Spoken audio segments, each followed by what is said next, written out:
Srila Prabhupada would regularly come to chant Japa, the holy theatre. Canto 3, Chapter 2, Text 20. The chapters for remembrance of Lord Krishna.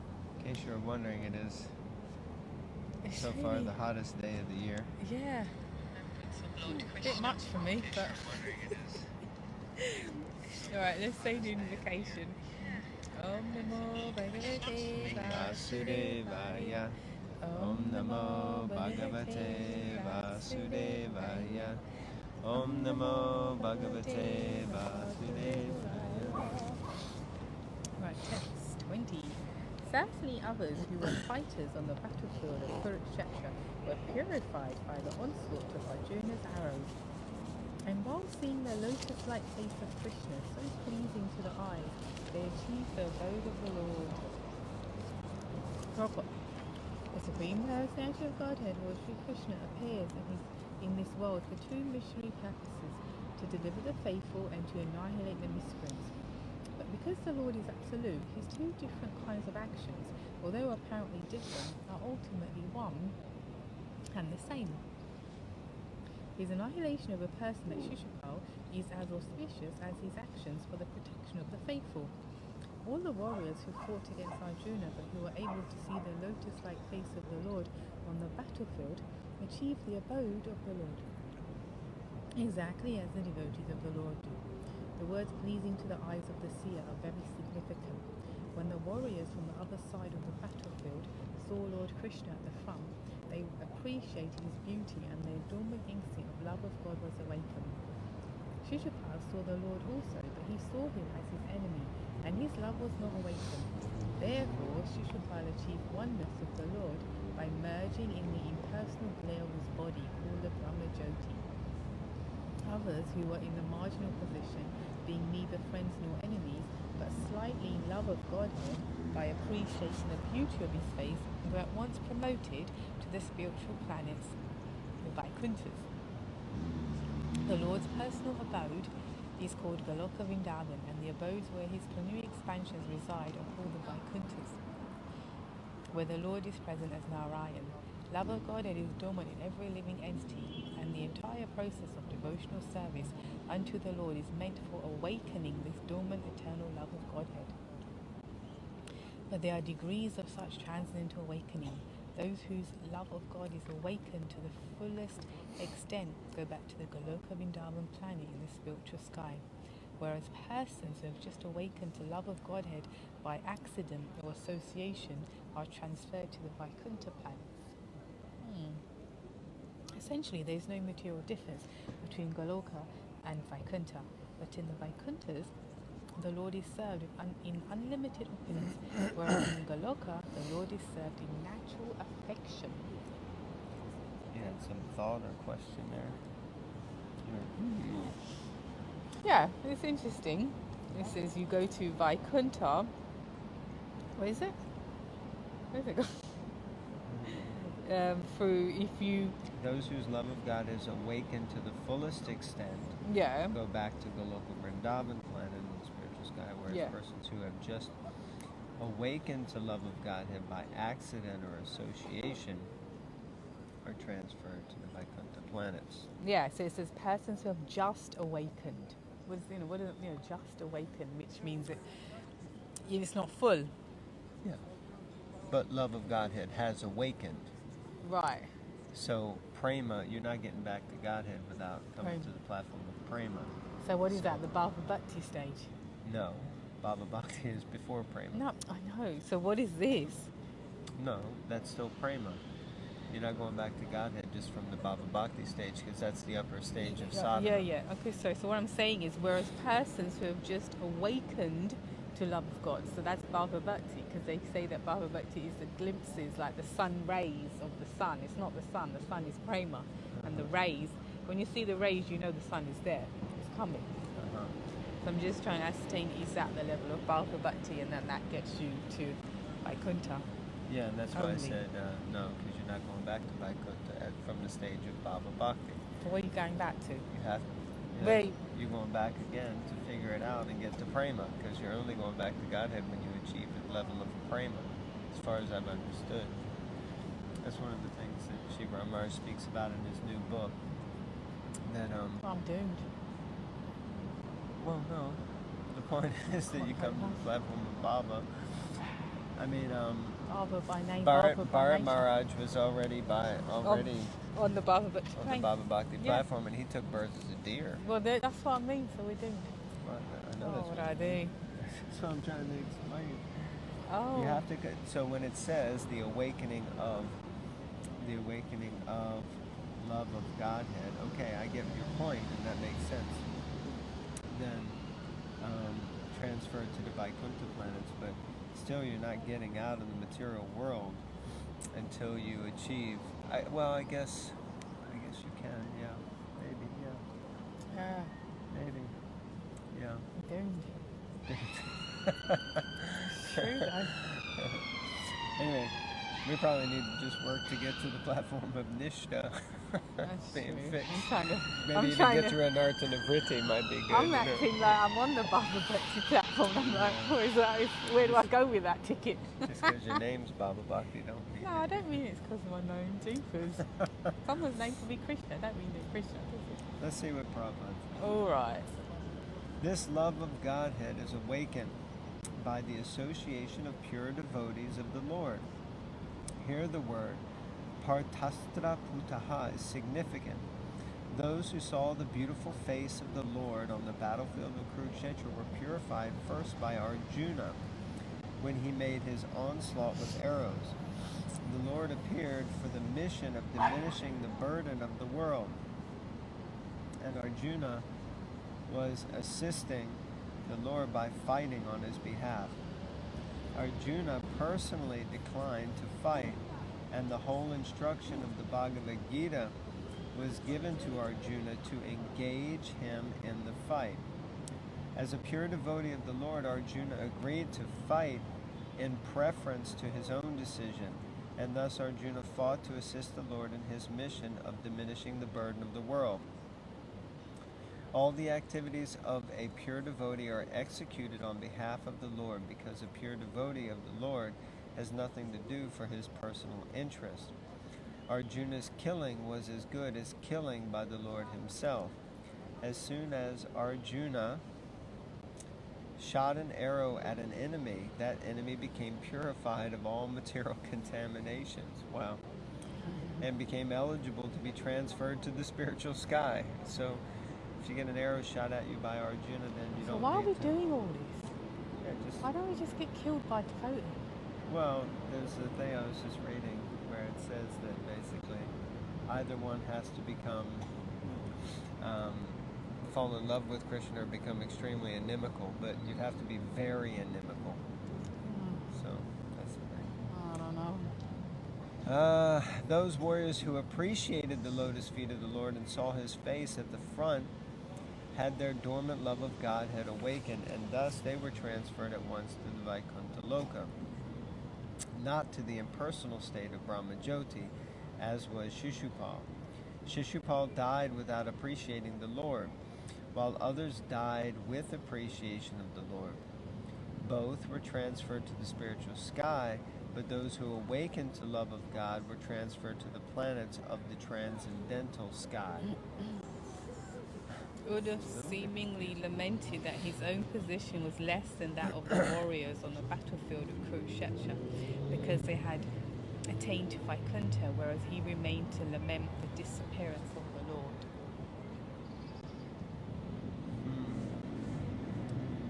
Interesting.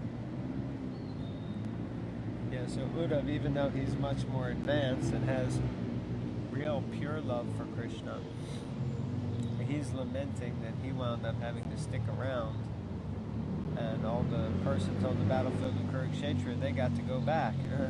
so he was a little bit perturbed. It is an interesting point. Just understanding, I mean, this purport is expressing the understanding of different levels of the achievement of liberation, and how it can come in different levels of the development of love for God. So people who were on the battlefield and even got shot by an arrow, even though they were inimical, they were transferred to, it says the spiritual sky, but that means the Brahmajyoti. Those who saw the Lord and had their dormant love of God slightly awakened, they achieved the Vaikunthas. But someone like Arjuna, or someone who actually develops their love for God, then he can return back to Goloka, the spiritual planet where Krishna resides. Does that sound correct? Something. Well, yeah. Okay.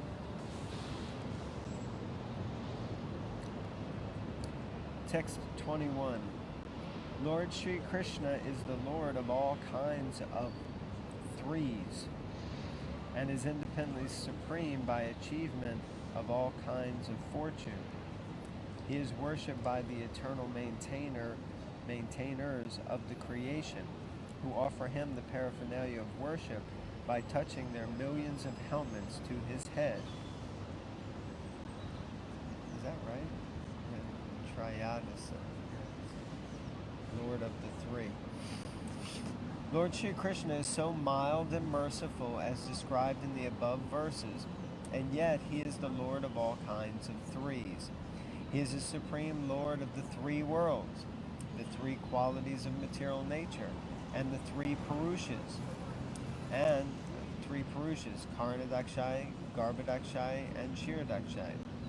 There are innumerable universes, and in each and every universe there are different manifestations of Brahma, Vishnu, and Rudra. Besides that, there is the Sheshamurti, who bears all the universes on his hoods, and Lord Krishna is the Lord of all of them. As the incarnation of Manu, he is the original source of all Manus in innumerable universes. Each universe has manifestations of 504,000 Manus. He is the Lord of the three principal potencies, namely Chit Shakti, Maya Shakti, and Tatashta Shakti. And he is the complete master of 6 kinds of fortune: wealth, strength, fame, beauty, knowledge, and renunciation. There is none who can excel him in any matter of enjoyment, and certainly there is no one greater than him. No one is equal to or greater than him. It is the duty of everyone, whoever and wherever one may be, to surrender completely unto him. It is not wonderful, therefore, that all the transcendental controllers surrender to him and make all offerings of worship. So that's pretty powerful.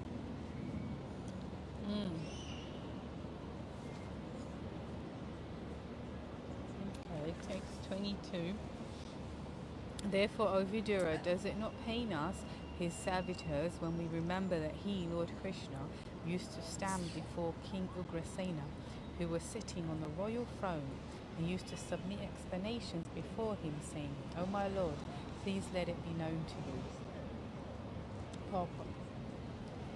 Lord Krishna's gentle behavior before his so-called superiors, such as his father, grandfather, and elder brother, his amiable behavior with his so-called wives, friends, and contemporaries, his behavior as a child before his mother Yashoda, and his naughty dealings with his young girl friends cannot bewilder a pure devotee like Buddha. Others who are not devotees are bewildered by such behavior of the Lord, who acted just like a human being. This bewilderment is explained by the Lord himself in the Bhagavad Gita 9:11 as follows: Abhajananti mamuda manusimtanam asritam param bhavam ajananto mama bhuta maheshwaram. Parrots.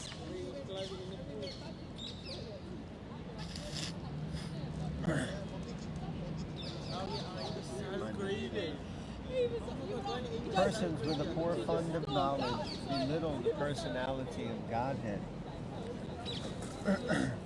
Krishna, not knowing his exalted position as the Lord of everything.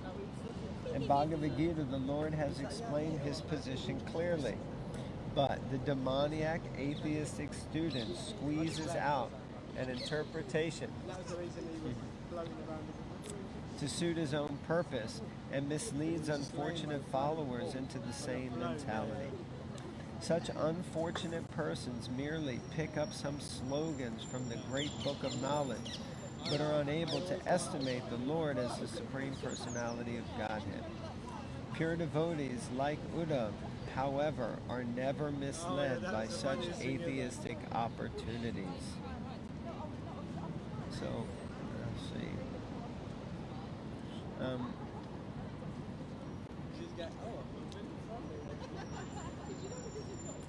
Yeah, so the conversation between Uddhav and who's speaking? Vidur.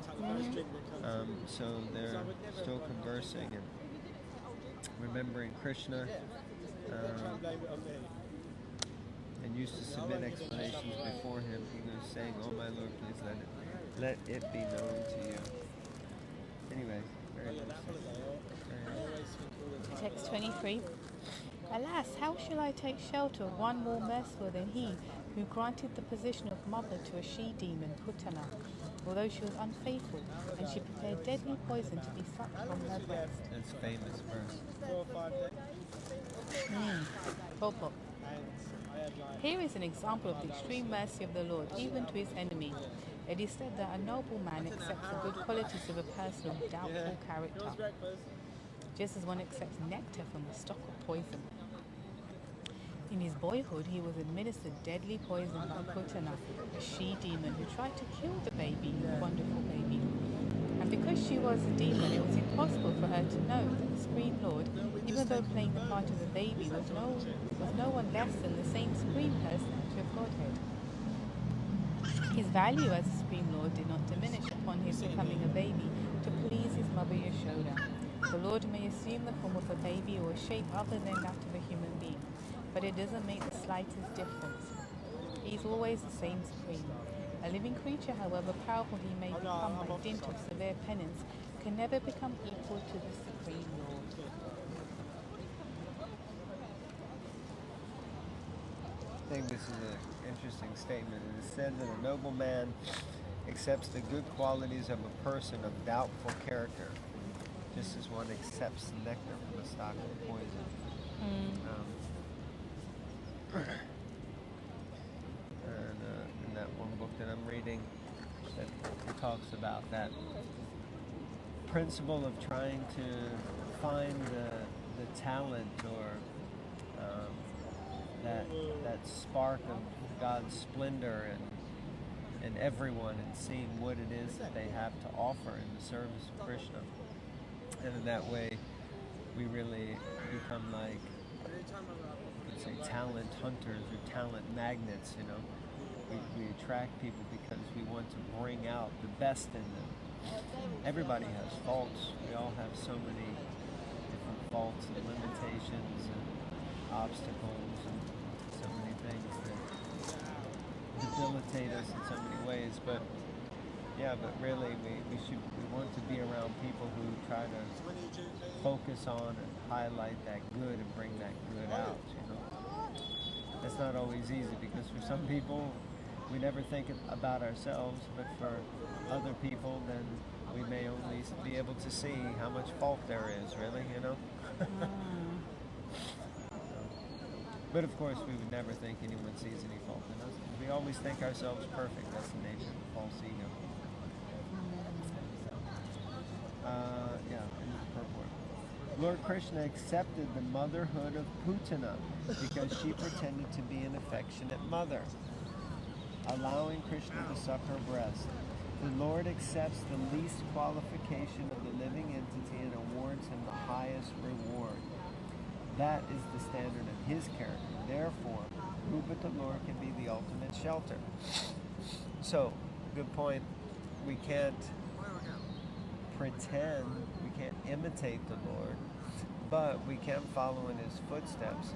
And we see here that Putana, she came specifically with the purpose to kill Krishna. She was duplicitous, she was hiding her real identity, she was had smeared her breast with poison. She came to try to kill Krishna. And still Krishna found that just because she pretended to be like a mother and acted in a motherly way, he accepted that intention of motherliness and rewarded her with the position of a nursemaid in the spiritual sky, where she could eternally act as a mother to Krishna.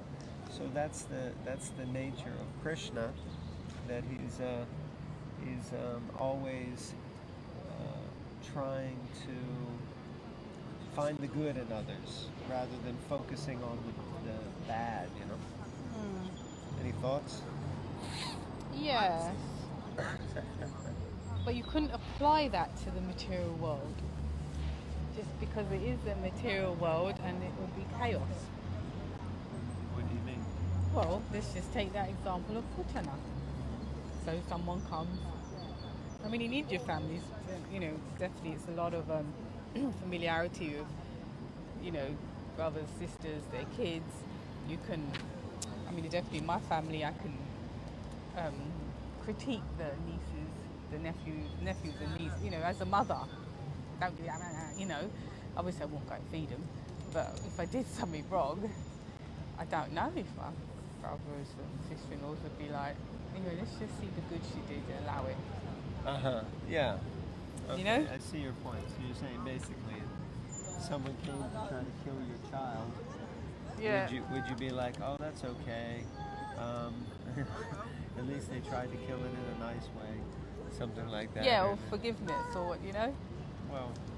But it's interesting. So then the point is that you have to take the essence, I guess, of what's occurring, which is, well, seeing the good in others, the forgiveness, this, but you can't, just because it is the material world as opposed to spiritual, it don't mean you take it literally.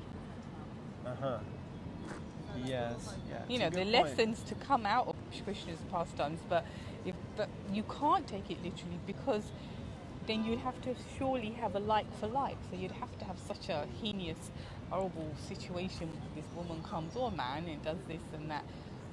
But we don't. On the level of Krishna's battles, you know.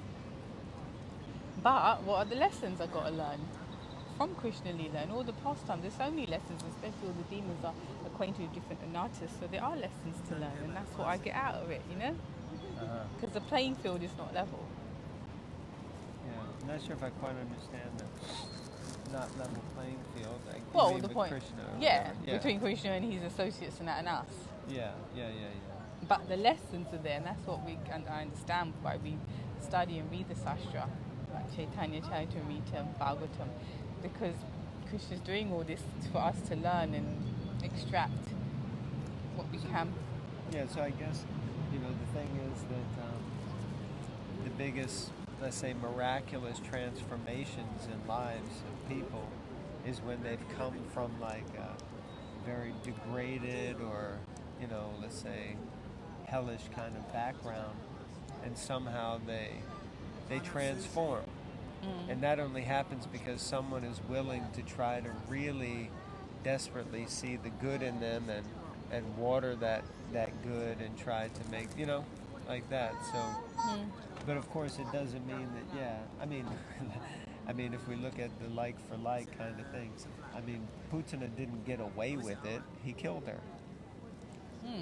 But on the spiritual platform, she was delivered. I guess that's how. Yeah. Yeah, it's an interesting point. Very nice. Okay. Do we one more? Yeah, not? sure. We've been for 24 minutes. Okay. How long is it? I don't mind. It's up to you. Alright, do one more before I get heat stroke. 34. Maybe I'll go back to garden. 24. I consider the demons who are inimical toward the Lord to be more than the devotees, because while fighting with the Lord, absorbed in thoughts of enmity, they are able to see the Lord carried on the shoulder of Garuda, the son of Taksya, or in other words, Kashya. I've got a cousin called Kashya. And carries the wheel weapon in his hand. Purport. The Asuras who fought against the Lord face to face got salvation due to their being killed by the Lord. This salvation of the demons is not due to their being devotees of the Lord, it is because of the Lord's causeless mercy. Anyone who is slightly in touch with the Lord somehow or other is greatly benefited, even to the point of salvation, due to the excellence of the Lord. He is so kind that he awards salvation even to his enemies because they come into contact with him and are indirectly absorbed in him by their inimical thoughts. Actually, the demons can never be equal to the pure devotees, but Uddhava was thinking in that way because of his feelings of separation. He was thinking that at the last stage of his life he might not be able to see the Lord face to face as did the demons. The fact is that the devotees are always engaged in the devotional service of the Lord in transcendental love, are awarded many hundreds and thousands of times more than the demons by being elevated to the spiritual planets, where they remain with the Lord in eternal blissful existence. The demons and impersonalists are awarded the facility of merging in the Brahmajyoti effulgence of the Lord, whereas the devotees are admitted into the spiritual planets. So the demons only get so far as the Brahmajyoti. Which is not really that good. For comparison, one can just imagine the difference between floating in space and residing in one of the planets in the sky. The pleasure of the living entities on the planets is greater than that of those who have no body and who merge the molecules of the sun's rays. The impersonalists, therefore, are no more favoured than the enemies of the Lord. Rather, they are both on the same level of spiritual salvation. Oh dear. Okay. Well, there you go. It looks like it's better to become a devotee, because an enemy or an impersonalist, they only get the Brahmajyoti at best. And we're looking to go to the planet where Krishna. Yeah, but it brings up the question, like people like, what is it, Richard Dawkins and all these dorks. They release books and they're consumed with this debunking the God theory and all that, you know? So where did they go? I guess they're not even qualified to be a demon on the level of Shishupal and all that, you know? No, they probably go to hell. The demons who were cursing Krishna, at least they were cursing Krishna. I guess the atheists who tried to debunk it, I guess to some extent there. But they're just offenders, because the others know Krishna, like they said, see him, blah, blah, blah. These people don't even have a concept of what God is. Forget Krishna. I think at best, they get to take birth again. Frying somewhere. Anyway, on that note, I'm also frying right now. I will.